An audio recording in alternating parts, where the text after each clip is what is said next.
All right, diving in today, getting into the nitty-gritty of scaling sales. We're going deep with Mark Roberge's The Sales Acceleration Formula. Yeah, this one's a classic. It is, and for anyone listening, our goal is to really pull out those core nuggets, those actionable strategies for building a sales organization that just hums. No need to wade through every page yourself. Consider this your shortcut to feeling like you've got the inside track. Exactly. And I think what's so compelling about Roberge's work right from the start is that he tackles this really fundamental challenge. Yeah. How do you achieve scalable, predictable revenue growth? Sounds simple enough on the surface. It does, yeah. But so many companies struggle to translate a brilliant idea, that initial spark, into consistent, substantial revenue. It's like the missing link for so many businesses. It really is. And traditional sales, the way it's often been done, can feel more like, I don't know, an art form. Right. It's almost like this mystical, unpredictable thing. Exactly. And Roberge, coming from this engineering background, he was at MIT, and crucially, having no prior sales experience. That's a key point. It is. He brings this completely fresh perspective. It's all about data, about systems, about turning sales into a science. And you see that engineering mindset reflected in how he approached things at HubSpot. That was the marketing software startup where he was the first sales hire. Over 7 years, he helped scale them from 0 to a $100 million run rate. Talk about a learning curve. That's a serious track record. So what's the core of his formula? How does he break down this sales acceleration process? He boils down to 4 key pillars, which I think provide a really clear roadmap. It starts with hiring the right people, finding those who are going to thrive in your specific environment.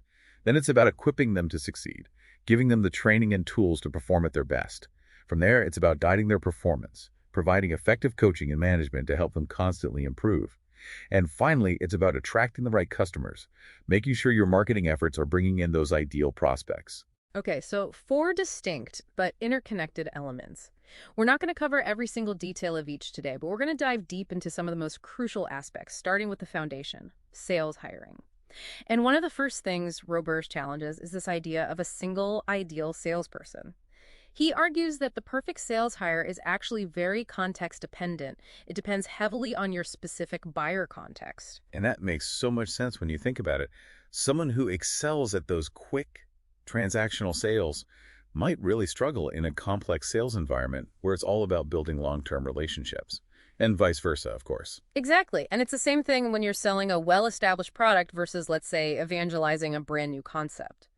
The skill set needed can be quite different. Totally. A top performer in one scenario isn't guaranteed to replicate that success in a different one. And this leads to Roberge's process for engineering your ideal hiring formula. It's not a one-size-fits-all approach. It's about understanding your own unique needs. Right, tailoring it to your specific company and market. So what are the steps involved in actually creating this hiring formula? Well, he lays out a pretty logical 4-step process. First, you need to define the key characteristics of salespeople who are already successful or who you think would be successful within your specific context. What are the traits, the skills, the mindsets that seem to correlate with high performance in your environment? So it starts with really understanding what success looks like for you. Exactly. Then, step 2 is about creating a clear evaluation strategy for each of those characteristics. How are you actually going to assess candidates against these criteria during the hiring process? What specific questions are you going to ask? Will you use role plays or case studies? It's about making those somewhat intangible qualities measurable. Okay, so you're not just relying on gut feeling, you're being systematic about it. Exactly. And then, step 3, scoring the candidates. You've got your ideal profile, you've got your evaluation methods. Now you actually need to apply those consistently and objectively to each candidate. And then finally, and this is so crucial, it's about constantly learning and iterating on your model. Your ideal hiring formula isn't set in stone. It should evolve as your company and your market change. Makes sense. You need to be adaptable. And HubSpot's early experience really highlights this point. Roberge mentions how some of their initial hires who were top performers at the previous company, so proven talent on paper, just didn't quite thrive in HubSpot's early days. It's a great example of how context matters. It is. HubSpot was very much in an evangelistic sales mode. The value proposition wasn't immediately obvious. It required a lot of education, a lot of patience. And these high-activity salespeople, they were used to selling established products. They probably weren't as comfortable with that longer sales cycle. Exactly. It wasn't a good fit. So they really had to refine their hiring formula. What were some of the key characteristics they eventually identified as being crucial for success in their environment? They landed on 5 main ones, which I think offer some really interesting insights. The first one is coachability, and how they tested this was fascinating. It wasn't just about asking candidates if they were coachable. They used self-assessment, and, crucially, they observed how candidates responded to feedback in role-play scenarios. So they put them through their paces. They did. Roberge even mentions how some candidates who initially struggled but then absolutely nailed it on the second attempt went on to become top performers. It's that ability to take feedback, to learn and adapt. Exactly. It shows a growth mindset, which is huge. The second characteristic was curiosity. They weren't looking for salespeople who just showed up and pitched. They wanted those who asked genuinely probing questions, who listened intently, and who could actually educate the prospect through their questions. Not just a hard sell. No, they wanted people who were genuinely interested in understanding the prospect's world. That was a big differentiator. Okay, makes sense. So coachability, curiosity. What's next? The third characteristic is prior success. This might seem obvious, but Roberge emphasizes the need for a measurable history of top performance. Don't just take their word for it. Dig into the metrics. What was their ranking? What specific metric was that based on? Can their references verify that? It's about having tangible evidence. Looking beyond those subjective claims and focusing on verifiable results. Okay, so track record matters. What else? Then comes intelligence. And in HubSpot's rapidly evolving tech market, this was really key. Their salespeople needed to grasp new concepts quickly and explain them effectively to customers. Yeah. Roberge describes how they even incorporated elements of HubSpot's sales training into the interview process, giving candidates materials on inbound marketing and then referencing them in later interviews to assess their comprehension and communication skills. So not just about book smarts, but that ability to learn and apply new information quickly. Exactly. Adaptability was crucial in their environment. And then the final key characteristic they identified was work ethic. This is about consistently putting in the effort required for success. They used behavioral questions to explore a candidate's typical workday, their must-do activities, to gauge their level of rigor and commitment. It's about finding those individuals who are going to go the extra mile day in and day out, especially in a growing company. All right, so you've defined your ideal profile, you know how to evaluate candidates, and you're scoring them diligently. But then there's this huge hurdle that Roberge addresses. Actually finding these great salespeople in the first place. He makes this really interesting statement. Great salespeople never need to apply for a job. It's a real paradigm shift. It is. It means you can't just sit back and wait for applications to roll in. You need a proactive recruiting strategy. Exactly. And this is where he talks about building what he calls a recruiting agency within your company. And he's not advocating for outsourcing to external agencies or even building a massive internal recruiting department. It's more about adopting that proactive mindset, treating sourcing talent like you would treat sales itself. So it's about cold outreach, networking, really going out and finding those passive candidates. Exactly. And he suggests measuring your recruiters on metrics similar to how you'd measure your sales teams. Outbound touches, connections made, screens conducted, interviews held, and ultimately hires made. It's that data-driven approach applied to recruiting. And he highlights LinkedIn as being this incredibly powerful tool for passive sourcing. How do you leverage that effectively? It's all about those advanced search filters. He mentions using criteria like maybe targeting companies with really good training programs in your local market. Past roles are obviously important. Even things like school and major can be useful. He makes this interesting observation about second-tier schools, sometimes producing really great candidates who might be less prone to boredom in a sales role, which I thought was fascinating. And then there's the power of what he calls the forced referral. Right. Actively tapping into your existing team's networks. Who do they know? Who have they worked with in the past who might be a good fit? It's amazing how many connections you can uncover when you start asking those questions. So it's about being proactive and creative with your sourcing. Now, let's say you're a very early stage company and you need to make that very first sales hire. There's often this temptation to go big, maybe hire an experienced SVP of sales or try to poach that #1 salesperson from a competitor.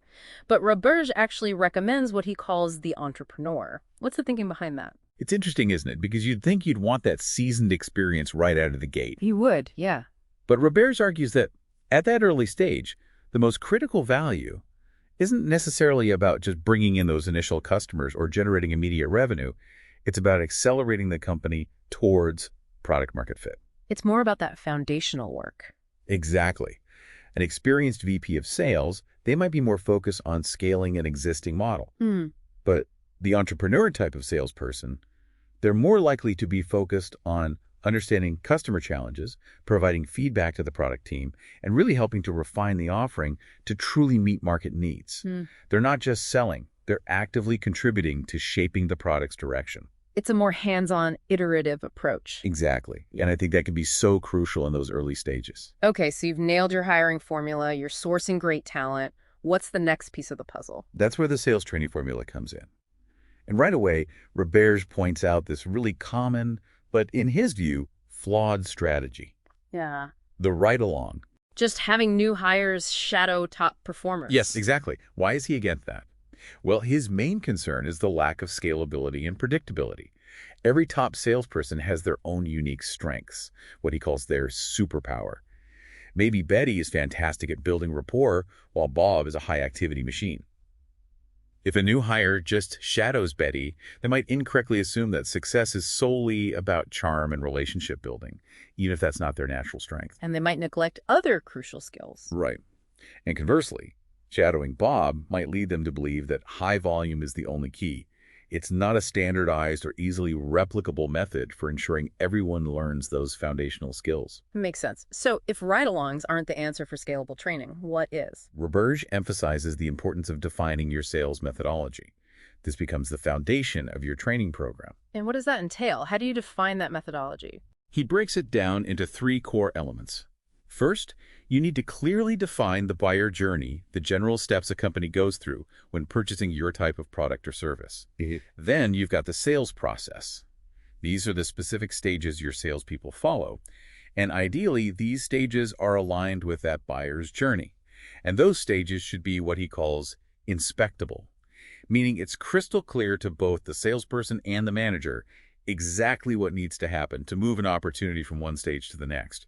For example, discovery verified is a much better stage than something vague like influencer bought in. So clear, actionable milestones. Exactly. And finally, you've got the qualifying matrix, your framework for determining if a prospect is a good fit for your product based on factors like their needs, their budget, those kinds of things. Having this well-defined methodology creates that common language, that shared understanding across the whole sales organization. Okay, so once you've got this defined methodology, how do you build an actual training curriculum around it? Roberge advocates for dedicated training sessions for each stage of the sales process. You might have a session specifically on prospecting techniques, another on conducting effective initial connect calls, a deep dive into the discovery process, and so on. It's much more targeted and scalable than just general shadowing. Right, and as your team grows, he suggests leveraging your own top salespeople to teach those areas where their superpowers align. Right, tapping into that internal expertise. It not only provides really valuable training from experienced practitioners, but also offers professional development opportunities for those top performers. And it reinforces that defined methodology. Exactly. And to add another layer of predictability, to really ensure that everyone's got that baseline understanding, Roberge talks about incorporating exams and certifications into the training program. What's the thinking behind that? Exams are used to test product knowledge, making sure new hires have a solid grasp of what they're selling. Certifications, on the other hand, are designed to assess those more qualitative skills, like the ability to effectively navigate specific stages of the sales process. So it's about demonstrating competency. Right. And he highlights the importance of having unbiased evaluators for those certifications, dedicated sales trainers, rather than the hiring managers themselves, to avoid any potential bias. And, of course, he stresses that the sales process isn't static. It needs constant iteration based on data and feedback from the sales team. You're always learning, always refining. It's an ongoing process. Now, I found HubSpot's approach to manufacturing helpful salespeople really interesting. They didn't just teach product features, they actually had their new sales hires experience what it was like to be in their customers' shoes. How did they do that? It's a brilliant approach. Since they were initially targeting marketing professionals, they had their new sales hires spend those first few weeks actually doing marketing. They had to build their own website, write blog posts, create a social media presence, all using the HubSpot software. Wow, talk about immersive training. It was. And by the time they started making those sales calls, they had this genuine empathy for their prospects. They understood their day-to-day challenges, the problems they were trying to solve. They weren't just reciting features, they were speaking from experience. That's powerful.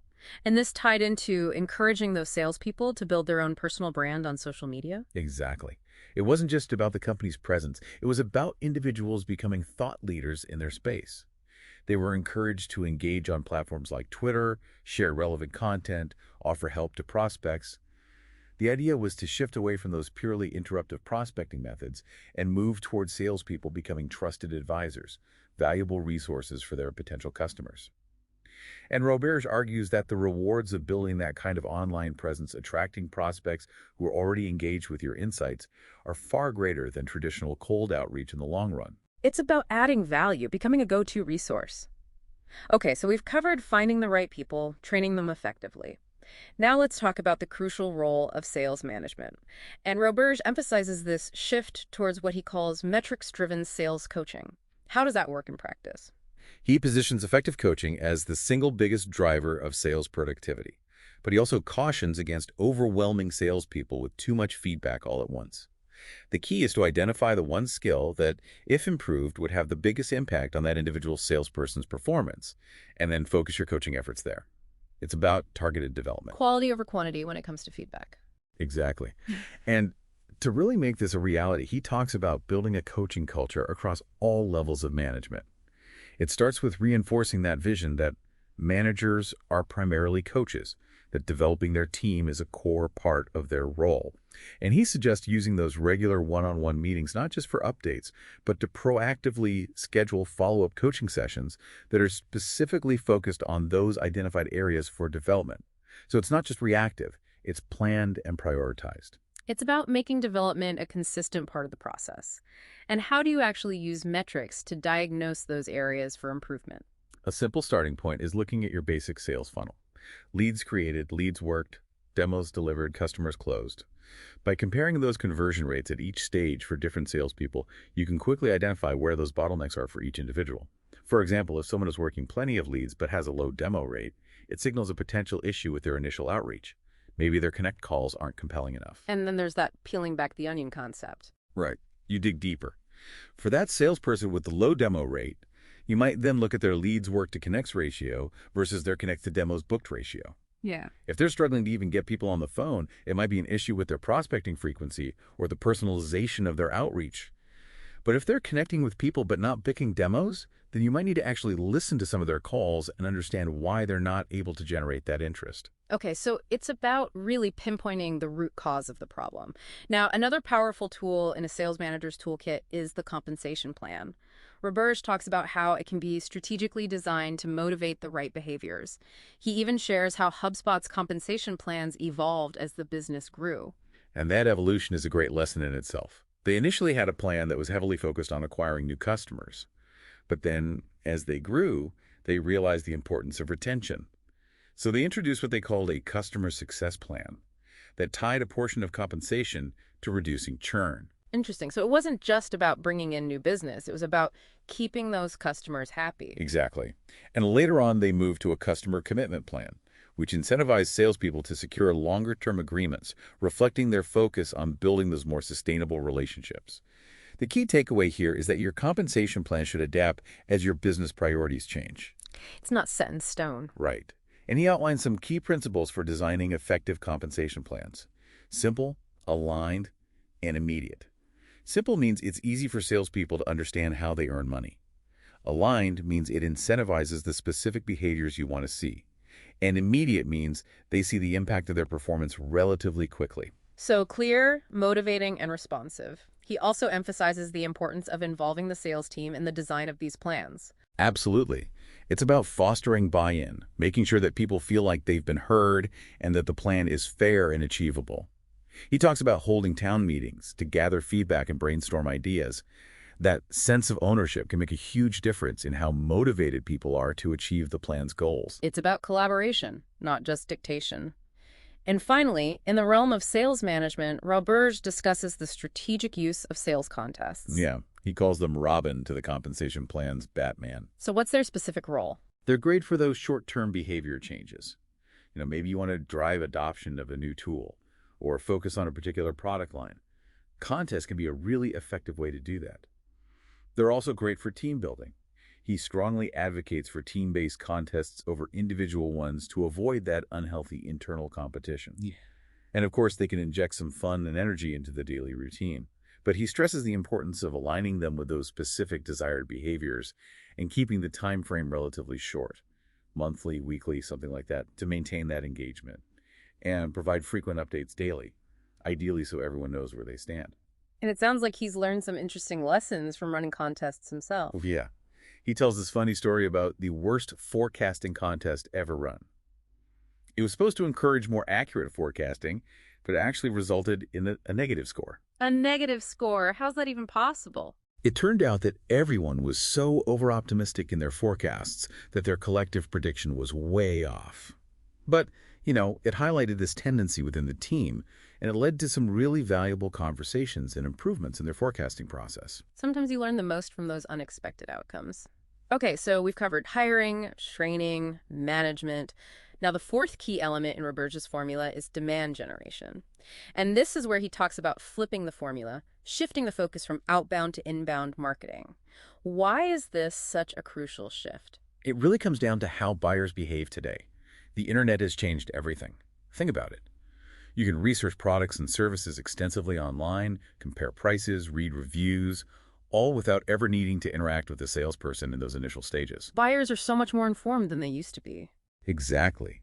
So those traditional interruptive outbound methods like cold calls and unsolicited emails, they're just not as effective as they used to be. People are bombarded with information. They've got their guard up. Inbound marketing is about flipping that script.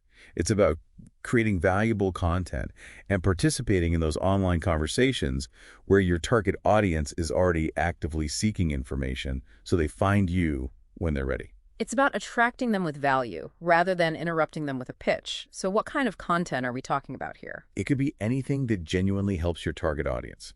Informative blog posts, in-depth ebooks, webinars, helpful videos, really anything that addresses their pain points, answers their questions, and positions you as a trusted resource. And by consistently creating and sharing this content, you're building that online presence, attracting those inbound links. Exactly. You're boosting your search engine rankings, establishing thought leadership, making it easier for those potential customers to find you organically. He even talks about the long tail theory in this context. Can you explain that? So the long tail refers to the idea that while those broad, highly competitive search terms might attract a lot of traffic, they also tend to attract a lot of unqualified traffic, people who are just browsing, not really ready to buy. But the long tail consists of those more specific, less competitive search terms. For example, instead of targeting CRM software, you might target best CRM software for small businesses with under 10 employees. You're getting much more specific. Right. And while those individual long-tail keywords have lower search volume, the people searching them are much more likely to be qualified buyers. They know what they need. They're ready to make a decision. So you might get less traffic overall, but it's much more targeted traffic. Exactly. And a crucial aspect of successful demand generation is alignment between sales and marketing. This is where Roberge introduces the term smarketing. Bridging that gap between those two teams, which can often feel like separate worlds. Totally. Traditionally, there can be a lot of friction between sales and marketing. Marketing might feel like the leads they generate aren't being followed up on effectively, while sales might feel like marketing isn't delivering enough high-quality leads. And to overcome this, Roberge advocates for a sales and marketing service level agreement, or SLA. It's a formal agreement that outlines clear expectations and shared goals.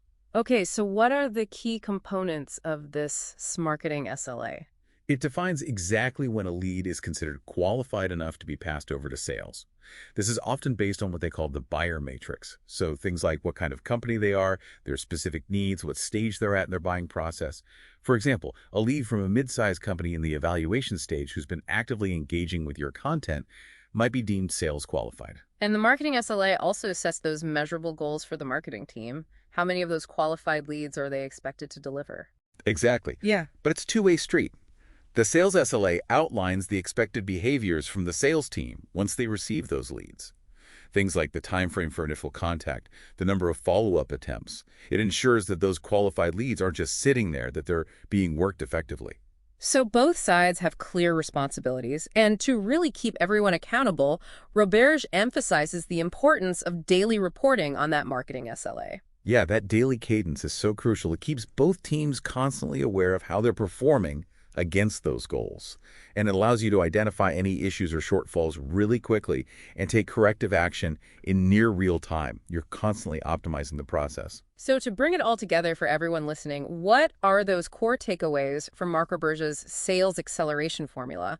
What should people be thinking about as they apply these ideas to their own businesses? I think the overarching theme is this move towards a data-driven, process-oriented approach to scaling sales. It's not about relying on individual heroics, but about building a predictable and a repeatable system. And understanding your unique buyer context is absolutely crucial. That informs everything from your hiring and training to your management and demand generation strategies. The shift towards inbound marketing, recognizing the power of attracting informed buyers, is also central. It's about building those long-term relationships based on value. Exact. And as you continue to think about these ideas, here's a thought to ponder. Roberge's journey at HubSpot was really fueled by a culture of experimentation. They were constantly testing new ideas in a very structured, measurable way. Always iterating, always improving. Exactly. So consider how those core principles of experimentation, defining clear goals, conducting low-cost tests, analyzing the results, even the failures could be applied not just to your sales efforts, but to other areas of your work or even your personal life.